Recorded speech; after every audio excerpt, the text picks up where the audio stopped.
Morning మ్యాగజైన్కి స్వాగతం. ప్రముఖ దినపత్రికలు వస్తున్న వార్తలు వెనకాల జరుగుతున్న పరిణామాలు చూద్దాం. ఈనాడు చూస్తే మెరుపులు లేని బడ్జెంతరం అన్నటువంటి వార్తను హైలైట్ చేసింది. వాయిదాలకు దూరంగా తాత్కాలిక బడ్జెట్, కొత్త పథకాలు ఏవీ లేవు, పాత స్కీముల విస్తరణకే ప్రాధాన్యం, ఉద్యోగులకు దక్కని ఊరట, ఆదాయ పన్ను స్లాబులు యథాతథం, ద్రవ్యలోటు తగ్గింపునికే మొగ్గు, అంగన్వాడీలు ఆశాలకు ఆయుష్మాన్ భారత్ వర్తింపు, పెరగని పీఎం కిసాన్ సాయం, ఆహారం ఎరువుల రాయితీల్లో 8% కోత, మౌలిక వస్తువుల కల్పనకు 11.11 లక్షల కోట్లు, ప్రధానమంత్రి గ్రామీణ ఆవాస్ యోజన కింద 5 ఏళ్లలో 2 కోట్ల ఇల్లు, రాయితీల తళుకులు లేవు, కొత్త పథకాల చమక్కులు లేవు, పన్నులు తగ్గింపు లేవు, పీఎం కిసాన్ సాయంలో పెంపులు లేవు, ప్రజాకర్షక ప్రకటనలు లేవు, ధరలో ఊరడింపు నిర్ణయాలు లేవు, చూపించిందంతా 10 ఏళ్ల ప్రగతి పదవి, వినిపించిందంతా వికసిత భారత జపమే. ఇది ఓవరాల్గా చూస్తే భారతీయ జనతా పార్టీని బద్నాం చేయాలా, జాతీయ ప్రభుత్వాన్ని దెబ్బతీయాలా.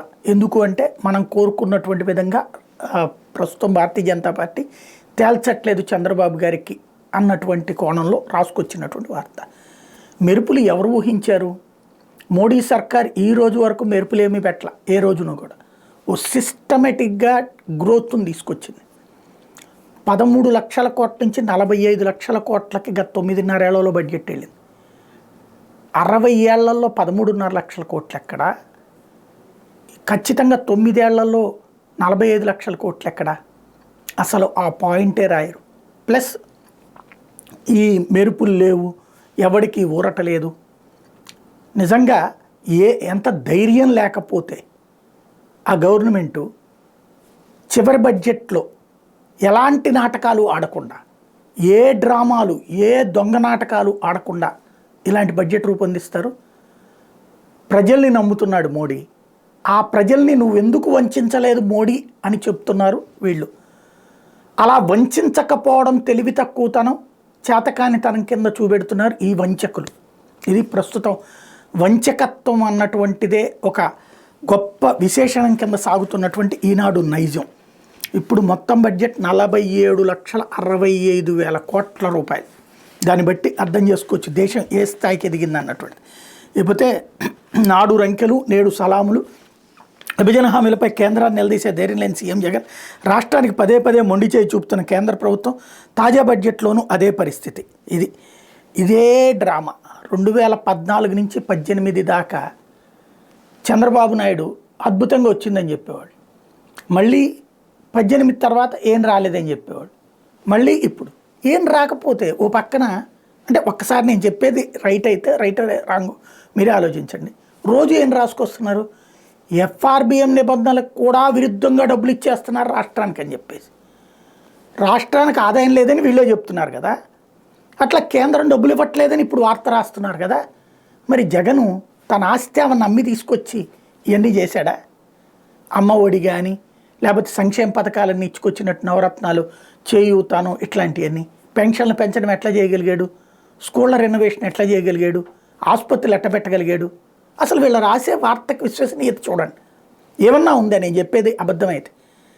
దీంతో వెంటనే జగన్ సూట్ కేసులు పట్టుకొస్తాడు. అది కాదు కదా ఇక్కడ సమస్య. నిజాన్ని ఎంతకాలం సమాధి చేస్తారు?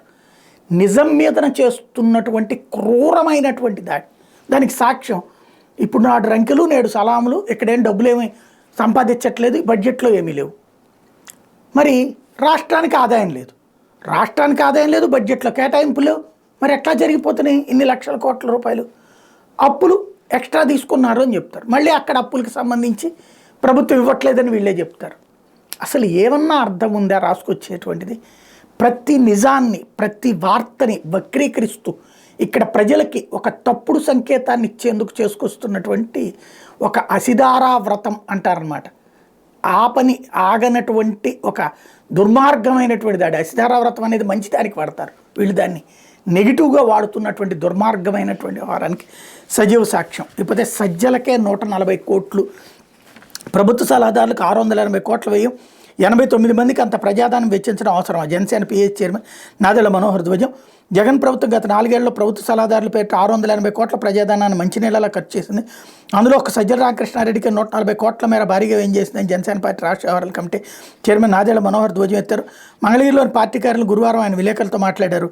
రాష్ట్రంలో ఏకంగా 89 మంది ప్రభుత్వ సలహాదారులు నియమించడంపై హైకోర్టు ఆశ్చర్యపోయిందని గుర్తు చేశారు. జిల్లా కలెక్టర్లకు సైతం సలహాదారులు నియమిస్తారేమని, ఇదంతా అనవసర ఖర్చు, హంగామా అని, ప్రభుత్వ తీరు న్యాయస్థానం తప్పడిందని, వెల్లడించారు. సర్కారు తమ అనుకున్న వ్యక్తులకి జీతభత్యాలు ఇతర ఖర్చుల కోసం ఇంత భారీ మొత్తం వెచ్చించడం తగదన్నారు. సలహాదారుల వల్ల రాష్ట్ర ప్రజానీకానికి కాస్తైనా మేలు జరిగిందా? వారు ఇచ్చిన సలహాలను సీఎం అసలు తీసుకున్నారా? అసలు ఆలకిస్తున్నారా? ఎన్ని సలహాలు పాలసీలుగా మారాయని ప్రశ్నించారు. ప్రజలకు అందుబాటులో ఉందని ముఖ్యమంత్రి జగన్ సలహాదారులకు ముఖం చాటేయడంతో సుభాష్ గారు, రామచంద్రమూర్తి వంటి వారు రాజీనామాలు చేసి వెళ్ళిపోయారని పేర్కొన్నారన్నటువంటి వార్తని ఇక్కడ ప్రధానంగా హైలైట్ చేశారు. ఇక్కడ తెలుగుదేశం వ్యూహాత్మకమైనటువంటిది విషయం ఏంటంటే, ఇందులో అబద్ధాలు నిజాలు అన్నటువంటి దాంట్లో ఓపెన్ సీక్రెట్ ఏంటంటే, సలహాదారులు అనేటువంటి వాళ్ళు వాస్తవంగా పార్టీకి, అధికార పార్టీ తరపున పనిచేసి పెడతారు. ఎందుకు అంటే, చట్టబద్ధంగా అయితే కనుక మంత్రివర్గంలో 10% మించి తీసుకోవడానికి లేదు. కాబట్టి మిగతా తన అనుకునే వాళ్ళందరికీ ఆ పదవులే ఇస్తారు. ఇది తెలుగుదేశానికి బదులు జనసేనతో ఎందుకు చెప్పించారు? అసలు లాజిక్ అక్కడే ఉంది. తెలుగుదేశం టైంలో కూడా దాదాపుగా 90 మందో 70 మందో సలహాదారులు ఉన్నారు. వాళ్ళేం తక్కువ చేయలేదు సలహాదారులు. వాళ్ళు తమకు కావాల్సిన వాళ్ళందరికీ సలహాదారులే ఇచ్చుకున్నారు. ఎందుకంటే మంత్రి పదవుల తర్వాతన అవకాశాలు లేవు కాబట్టి క్యాబినెట్ హోదాలో సలహాదారులు పోస్టులు ఇస్తున్నారు. అప్పుడెవడు పిల్లేయలేదు, అప్పుడెవడు ఇష్యూ చేయలేదు. ఇప్పుడు అంతే, ఇప్పుడు మాత్రం చేస్తున్నారు. అది ఏంటి? తెలుగుదేశం ఆ మాట అంటే విశ్వసనీయత ఉండదు కాబట్టి, జనసేన ఇంతవరకు అధికారంలోకి ఎప్పుడు రాలేదు కాబట్టి దాని చేత మాట్లాడించడం తప్పేం లేదు. ఇది ప్రశ్నించడం మంచిదే, దీని మీద చర్చ జరగడం మంచిదే. కాకపోతే సలహాదారులు అప్పుడు ఇప్పుడు కూడా ఉన్నారు అన్నటువంటి విషయమే ఇక్కడ వాస్తవం.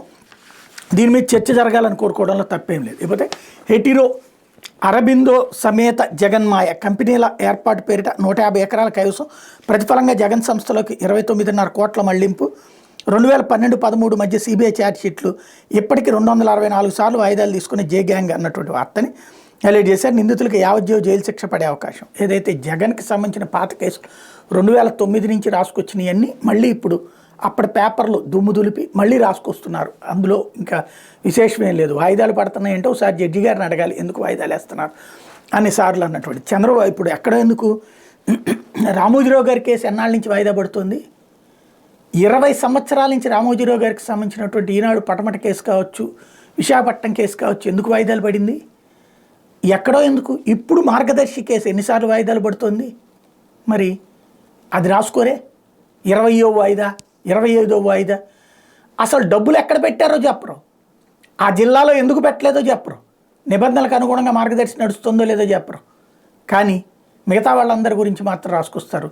నీతి బూతు రెండు, అంటే నీతిని పైకి చెప్తూ బూతు జీవితంలో బ్రతకడం అన్నటువంటి ప్రస్తుతం రామోజీరావు గారికి సంబంధించినటువంటి వ్యవస్థగా నడుస్తుంది. అయితే నీటి విడుదల అధికారం బోర్డుకే శ్రీశైలం సాగర్ కింద 15 కాంపోనెంట్లపై కీలక చర్చ, అన్నీ అప్పగించేందుకు ఏపీ అంగీకారం, విద్యుత్ కేంద్రాల మినహా మిగిలిన వాటిపై తెలంగాణ సానుకూలత, 45 మంది సిబ్బందిని కేటాయించున్న 2 రాష్ట్రాలు, కృష్ణా బోర్డు త్రిసభ్య కమిటీ సమావేశాల నిర్ణయం. ఇక్కడే తెలంగాణ ఒక పెద్ద గేమ్ నడుపుతున్నది. ప్రాజెక్టు నీళ్లు ఎవరికి వాళ్ళు వాడుకోవచ్చు, అంటే బోర్డుకి ఇస్తారు, బోర్డు ఆ రూల్ ప్రకారం చేస్తుంది. విద్యుత్ కేంద్రాలను ఇవ్వను. అసలు విద్యుత్ కేంద్రాలకి వీళ్ళకి ఏంటి పని? విద్యుత్ కేంద్రాలు అనేది బోర్డుకు కాకుండా ఎందుకు వీళ్ళ దగ్గర ఉండాలి? అది ఆ సాగునీటి ప్రాజెక్టు మీద అసలు లాజిక్ అక్కడే ఉంది. విద్యుత్ ఉత్పత్తి పేరుతో నీళ్లు వాడతారు. ఇంతకుముందు కేసీఆర్ చేసింది కూడా అదే. డైరెక్ట్గా వాటా తీసుకోకుండా విద్యుత్ ఉత్పత్తి పేరుతో కరెంట్ ఉత్పత్తి చేస్తారు, ఆ నీళ్లు తీసి కింద పారబోసేస్తారు. అదే కదా అసలు లాజిక్ ఇది. ఇక్కడ కర్రా విరక్కుండా పాము చావకుండా ఆడుతున్నటువంటి నాటకం, ఆంధ్రాకి ద్రోహం చేయడానికి సంబంధించినటువంటి వ్యవహారం. మరి షర్మిలక్క దీని మీద మాట్లాడుతుందో లేదో చూడాలి. ఎందుకంటే తెలంగాణలో ఉన్నప్పుడు ఒక్క చుక్క నీటి బొట్టును కూడా తెలంగాణకి నష్టపోనీయకుండా చూడండి.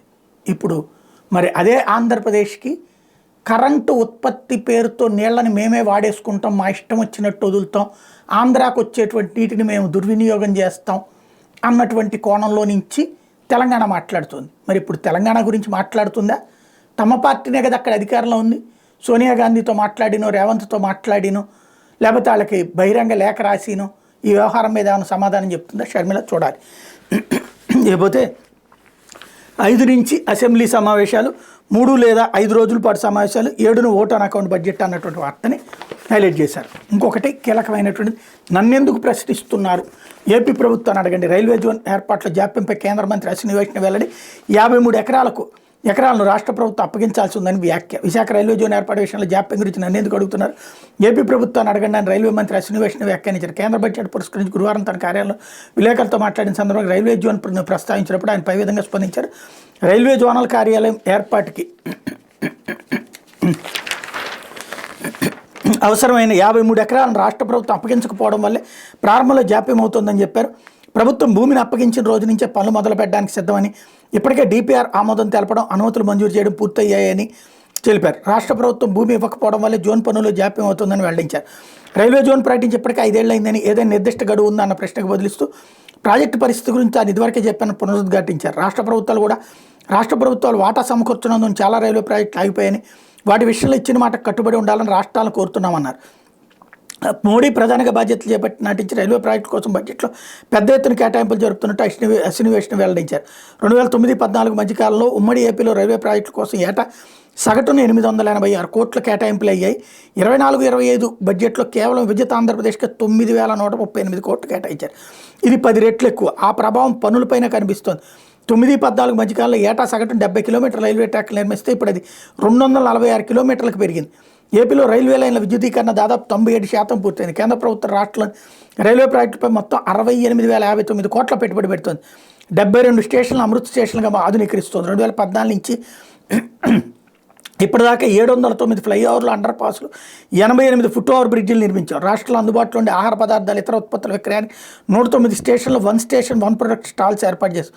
నేను అనకాపల్లి స్టేషన్ సందర్శించినప్పుడు అక్కడ ఏటుకొప్పాక బొమ్మల విక్రయం 10 రెట్లు పెరిగినట్టు వ్యాపారి చెప్పారని రైల్వే మంత్రి చెప్పుకొచ్చారు. అసలు విశేషం ఇది. ఆంధ్రాకి ఏం చేయలేదని రాస్తారు, చేసిన దాన్ని రాయరు.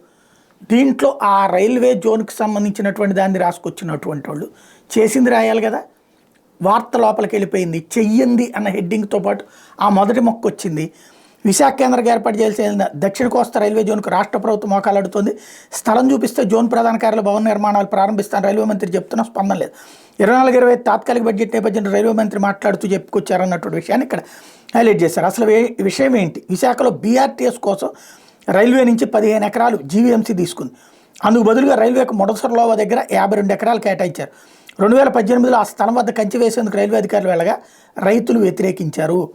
ఆ సమయంలో సర్వే చేయగా 27 ఎకరాలే ఉందని, మిగిలింది ఆక్రమణలో ఉన్నట్టు రైల్వే అధికారులు గుర్తించారు. అప్పటి నుంచి ఆ స్థలం అప్పగించాలని రైల్వే వర్గాలు కోరుతూనే ఉన్నాయి. ప్రభుత్వం సేకరించి రైల్వేకి అప్పగించాల్సిన స్థలంలో వైకాపా కీలక నేత స్థలం ఉండటంతోనే ఆలస్యం చేస్తున్నారన్న ప్రచారం జరుగుతుంది. అసలు మోసం, అతిపెద్ద మోసం ఇది. ఈ వార్త అసలు నిజాన్ని సమాధి చేస్తూ వచ్చినటువంటి వార్త. 2018లో ఎవరండి అధికారంలో ఉంది ఆంధ్రప్రదేశ్లో? చంద్రబాబు నాయుడు. ఏ స్థలం ఇచ్చారు? ఆక్రమణలో ఉన్నటువంటి స్థలాన్ని రైల్వే శాఖకి ఇచ్చారు. తాంబూలాలు ఇచ్చేసాను తన్నుకు చావండి అన్నట్టు. ఇది అంతే. IIITది అంతే. గిరిజన యూనివర్సిటీకి అంతే. వివాదాస్పద స్థలాలు తీసుకెళ్ళి కేంద్ర ప్రభుత్వ సంస్థలకు పడేసి వాళ్ళు పనిచేయనీయకుండా చేసింది ఆయన. దాన్ని పరిష్కరించాల్సినటువంటి జగన్మోహన్ రెడ్డి పరిష్కరించట్లేదు. ఖచ్చితంగా 4 ఏళ్ల నుంచి ఎందుకు చేయలేకపోతుంది అన్న సమాధానం చెప్పుకోవాల్సిన బాధ్యత రాష్ట్ర ప్రభుత్వానికి ఉంది. ఖచ్చితంగా నేను ఒప్పుకుంటా దానికి. బట్ 2018లో అట్లాంటి వివాదాస్పద స్థలం ఎందుకు ఇచ్చారు? 3 చోట్ల అట్లా ఇవ్వబట్టినే 2-3 ఏళ్ళు. ఎందుకంటే ఒకసారి ఇచ్చిన తర్వాత దాంట్లో వివాదం వస్తే దానికి సంబంధించి రాష్ట్ర ప్రభుత్వాలు నివేదికలు తయారు చేసుకుని కింద స్థాయి అధికారులని నివేదికలు అడిగితే వీళ్ళు పైయోళ్ళు అంటే కేంద్రం రాష్ట్రాన్ని వాళ్ళని అడుగుతుంది, రాష్ట్రం స్థానిక అధికారులను అడుగుతుంది. దానికి సంబంధించిన వివరాలన్నీ తీసుకొచ్చిన తర్వాత దాన్ని మళ్ళీ వేరేది కేటాయించమని చెప్పి మళ్ళీ తీర్మానాలు చేసి ఇవ్వాలి. ఇదంతా ఏళ్ల తరబడి జరిగే ప్రాసెస్. దానికి కారణమైంది నోటికొచ్చిన ముద్దని చంద్రబాబు తుపుక్కను ఊసిపడేశారు. దాన్ని పరిష్కరించడం వీళ్ళ వల్ల కావట్లేదు. ఓ ప్రభుత్వం తప్పు చేస్తే అది సరిదిద్దాల్సిన ప్రభుత్వం దీనికి చేత కావట్లేదు. మొదట తప్పు చేసింది ఇక్కడ చంద్రబాబు అన్నది దాచి కాపాడుకొచ్చేటటువంటి వ్యవహారమే ఇక్కడ కీలకమైనటువంటిది. 27 ఎకరాలు 56 ఎకరాలు కావాల్సి ఉంటే 27 ఎకరాలు కబ్జా గురైంది. వైసీపీ వాడు కబ్జా చేసి తీసుకెళ్ళి బొక్కలోది తీసుకొచ్చేది ఎందుకు ఇలా అంటే అసలు నాటకం అక్కడే ఉంది. ఇక్కడ కేంద్రం చేత పని కానియకుండా చేయటం అన్నటువంటిది ఎందుకు? ఏది జరగకూడదు రాష్ట్రంలో. మళ్ళీ మేము వస్తేనే చేశామని చెప్పాలి. అప్పటికి 2018 నాటికి ప్రభుత్వంతో విడిపోయింది కేంద్రంతో. కాబట్టి దాన్ని బద్నాం చేయడం కోసం వివాదాస్పద స్థలాలు ఇచ్చి చెడగొట్టింది నాటి బాబు ప్రభుత్వం అన్నదాన్ని దాచేసినటువంటి నాటకానికి సజీవమైనటువంటి సాక్ష్యం అసలు నిజాన్ని తీసుకెళ్ళి చెట్ట చివరిలో ఒక ముక్క వార్త కింద రాసేటటువంటి ఒక దౌర్భాగ్యకరమైనటువంటి జర్నలిజం వీళ్ళు చేసుకొస్తున్నారు. లేకపోతే జిల్లా కలెక్టర్ చేయాల్సిన పనేనా? ఎమ్మెల్యే బోమన ఇంటికి వెళ్ళి కలిసిన తిరుపతి కలెక్టర్ లక్ష్మీశ, శాలువ కప్పి పుష్పగుచ్ఛంతో సత్కారం, అలాంటి అధికారి ఆధ్వర్యంలో నిష్పాక్షిక ఎన్నికలు జరగవని విపక్షాల అనుమానం అంటూ ఎమ్మెల్యేకి ఈ సన్మానం చేయడం ఏంటి అన్నటువంటి వార్తని రాసుకొచ్చారు. మరి చంద్రబాబు నాయుడు గారికి లేకపోతే లోకేష్ గారికి సన్మానం చేస్తే వాళ్ళు మంచి అధికారులు అవుతారా? లేకపోతే వాళ్ళు చెప్పినట్టు నడుచుకున్నటువంటి ఏబి వెంకటేశ్వరరావు మంచి అధికారి ఎట్ట అయ్యాడు? మరి వాళ్ళు చెప్పినట్టుగా చివరికి ఎమ్మెల్యేలని మార్చడంలో కూడా ఆయనే కదా కీలక పాత్ర పోషించింది. మరి ఎట్లయింది? ప్రాక్టికల్గా అధికారులు పాత రోజులు ప్రాంతీయ పార్టీలో ఒక దరిద్రం ఉంది. ప్రాంతీయ పార్టీలు పనిచేసేటటువంటి చోట్ల, ప్రభుత్వాలు ఉన్నటువంటి చోట్లన ఈ బానిసత్వం తప్పట్లేదు అధికారులకి. అది నిజం.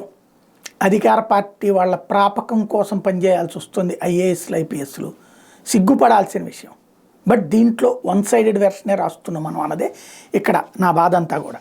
ఇకపోతే అధైర్యపడద్దు, అండగా ఉంటాం బాధిత కుటుంబాలకు నారా భువనేశ్వరి పరామర్శ. ఎవరు అధైర్యపడద్దు, అండగా ఉంటాం బాధిత కుటుంబాలకి తెలుగుదేశం పార్టీ అధినేత చంద్రబాబు సతీమణి భువనేశ్వరి భరోసా ఇచ్చారు.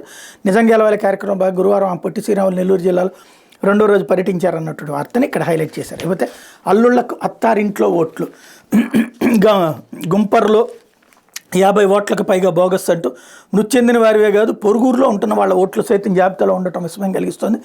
పశ్చిమ గోదావరి జిల్లా యలమంచిలి మండలంలోని గుంపర్రు గ్రామం 29వ బూత్కు చెందినటువంటి ఓటర్ల జాబితాలో 50కి పైగా బోగస్ ఓట్లు ఉన్నట్టు న్యూస్ టుడే పరిశీలనలో తేలింది. 50 ఓట్లు బోగస్ అన్నటువంటి విషయాన్ని ఇక్కడ తీసుకొచ్చారు. ఓవరాల్గా ఓట్లు ఎయ్యో జరిగిపోతున్నాయి అన్నటువంటి కోణాన్ని ప్రజల్ని ఇంకా భయపెట్టేటటువంటి ప్రయత్నం అయితే చేస్తున్నారు. ఇంకో పక్కన తీసేస్తుంటే ఎట్లా తీసేస్తారని, తీయబోతే ఎందుకు తీయట్లేదని రాసుకొస్తున్నారు వీళ్ళు. అదొక అలవాటు అయిపోయింది. లేకపోతే సాక్షి వేసుకుందాం 100కి 100 అంటూ మొత్తం బడ్జెట్ 47,65,768 కోట్లు. 2024-25 ఓటాన్ అకౌంట్ బడ్జెట్ ప్రవేశపెట్టిన నిర్మలా సీతారామన్ పన్నుల ఆదాయం 26,01,574, ఆదాయ లోటు 16,85,494 కోట్లు, పన్నేతర ఆదాయం 3,99,700 కోట్లు, అప్పుల ద్వారా సమీకరణ 16,81,944 కోట్లు. 10 ఏళ్ల ఎన్డీఏ పాలన పురోగతిని వివరించేందుకే ప్రాధాన్యం, వేగవంతమైన వృద్ధి దిశగా మరిన్ని సంస్కరణలు, 2047 నాటికి వికసిత్ భారత్గా నిలిపే లక్ష్యంతో ముందుకు అంటూ 10 ఏళ్లలో 25 కోట్ల మంది పేదరిక నుంచి బయటకు అభివృద్ధి ఫలాలు అన్ని వర్గాలకు చేరాయని నిర్మలమ్మ అన్నట్టు వార్తనే హైలైట్ చేశారు. లేకపోతే కడప గడ్డపై ఓ కపట నాటకం, తెరపైకి సౌభాగ్యమ్మ, సూత్రధారి కుటిల నీతి చంద్రబాబు, పాత్రధారులు షర్మిల, సునీత, బీటెక్ రవి, సీఎం రమేష్ తదితరులు. ఎంపీగా సునీత బరిలోకి దిగేలా షర్మిలతో బాబు రాయబారం, కాంగ్రెస్లో చేరి పోటీ చేసేందుకు ఆమె విముఖత, దీంతో వివేక భార్య సౌభాగ్యమ్మ నిలిపే ఆలోచన, ఇండిపెండెంట్గా అయితే టీడీపీ మద్దతు ఉంటుందని చర్చ, కుటుంబీకుల మద్దతు కూడా అడగచ్చనే ఆలోచన, పైగా కుటుంబీకురాలికి మద్దతు ఇవ్వలేదని జగన్పై బురద వేయచ్చు, దీన్ని కడపలోనూ రాష్ట్ర వ్యాప్తంగా దుష్ప్రచారానికి వాడనున్న టీడీపీ, వివేక హత్య వ్యవహారంలో ఎల్లో రాతలే అందరి అస్త్రాలు, అంతకుని రక్షిస్తూ టీడీపీతో అంటకాగుతున్న సునీత, తన తండ్రిని అనైతికంగా ఓడించిన బీటెక్ రవితోనూ సాన్నిహిత్యం, బీజేపీలో ఉన్న టీడీపీ నేతల నుంచి ఆమెకు ఆర్థిక సహకారం, షర్మిల భర్తతో అటు రేవంత్ రెడ్డితో కూడా బీటెక్ రవి మంత్రాలు, బాబు స్కెచ్ ప్రకారం కడపలో కుటుంబ పోరు ఆవిష్కరించేందుకు కుట్ర అంటూ సౌభాగ్యమ్మని తీసుకొచ్చి పోటీకి పెట్టబోతున్నారన్నటువంటి వార్తని ఇక్కడ ప్రధానంగా హైలైట్ చేశారు. ఎవరైతే వివేకానంద రెడ్డి గారి భార్యని అది ఒప్పించారు అన్నటువంటి విషయం ఇక్కడ. అయితే షర్మిల ఎంపీగా పోటీ చేయట్లేదు అన్నటువంటి విషయం స్పష్టమైందంటే మరి పులివెందుల ఎమ్మెల్యేగా ఏమైనా చేస్తుందని చూడాలి. అయితే ఉమ్మడి ప్రాజెక్ట్ అప్పగింతకు ఓకే, త్రిసభ్య కమిటీ భేటీలో అంగీకరించిన 2 రాష్ట్రాల ఈఎన్సీలు, ఏపీలోని 6, తెలంగాణలో 9 అవుట్లెట్ల నిర్వహణ బాధ్యత కృష్ణా బోర్డుదే, విధి విధానాల సమీక్ష అనంతరం శ్రీశైల నాగార్జునసాగర్ ప్రాజెక్టులు కృష్ణా బోర్డు ఆధీనంలోకి, ఏపీ తాగునీటి అవసరాలకు తక్షణం 2 టీఎంసీలు విడుదలకి అంగీకరించిన త్రిసభ్య కమిటీ, కృష్ణా జలాలపై రాష్ట్ర హక్కులను పోరాడి పరిరక్షించిన ముఖ్యమంత్రి జగన్ అన్నటువంటి వార్తని హైలైట్ చేశారు. వీళ్ళు ఏది దాచేశారంటే ఇలా పవర్ ప్లాంట్లు వాళ్ళు కావాలని అడ్డం తిరుగుతున్నారు అన్నటువంటి విషయాన్ని దాచేశారు.